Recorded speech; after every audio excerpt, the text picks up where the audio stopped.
هغه طالب تر هغه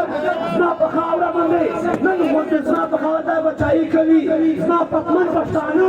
زما د افغانستان غونډې منډې هغه د ډیورنډ کارځي ککه په دروازو باندې هغه تسلیل کېږي هره ورځ د کراچۍ په جنونو کې بندېږي دا ډاکټر دا خبره ثابته ده دا ښکاره ده چې امریکا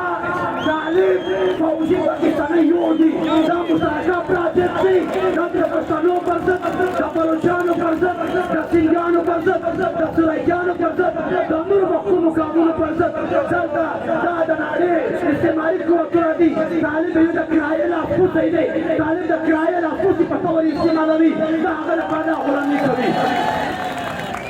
او په ډیورنډ ارضي کرښه دغه اړخ ته دغه ریاست دغه د پښتونخوا د پاکستاني استعماري پنجاب چیچکیو غونډګر جنرالانو د پښتونخوا کوز د پښتونخوا سودا وکړله د مذاکراتو په نامه یې ګوډ طالبان او بیټ طالبان راوستل وطن یې ورته حواله کړو خو بیا پښتون قومي تحریک ملي مشر منظور احمد پښتون په هر ځای کې د غره غوندې پاټکر ورته ودرېدل دوی یې په شا کړ هغه کمله کند و هغه که بجوړ و هغه که دلته پېښور و هغه که وزیرستان و نو هلته نه ګوډ طالبان چا پرېښودل نه پیډ یې پرېښودل دلته موږ ته ښکاره ده که ګوډ هم دي که پیډ طالبان هم دي که دلته دغه ریاست پنجابی فوج دی دا یو دي منظور سرخلاص کې دا یو وجود دی د پښتنو دپاره دا د یو پالیسي ده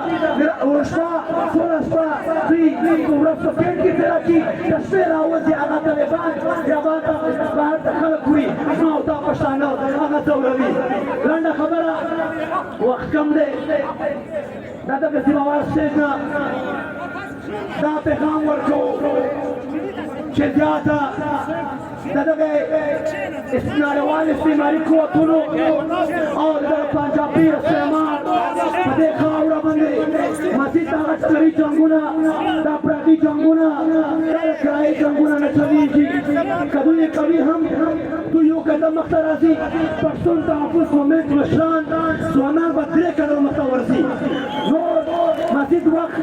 دا ختم دی چې دی دلته زما په خاوره دا تشدد وکړي جبر ته وکړي قسم په خدای چې بیا دی د جبر طرف ته لاړ شي دغه ځوانان به د یوې څپړې په ځای 2 څپړې ورکوي دغه ځوانان به دا ورته شړي د دغه پښتونخوا وطن کې که دوی رانوتلي په خپله خوښي دي ولا که دوی په خپله خوښي رانوځي دوی په زور شړو خپله وسایلو باندې په حق حاکمیت حق ملکیت د حصول لپاره مبارزه کوو او دلته چې کوم مسالې دي دلته د ارنایي فعلا ده نورې مسالې دي هغه لپاره به جدوجهد کوو ډېره مننه خوشحاله اوسه ډېره مننه دا د پښتون ژغورنې غورځنګ د لر افغان ملي مشر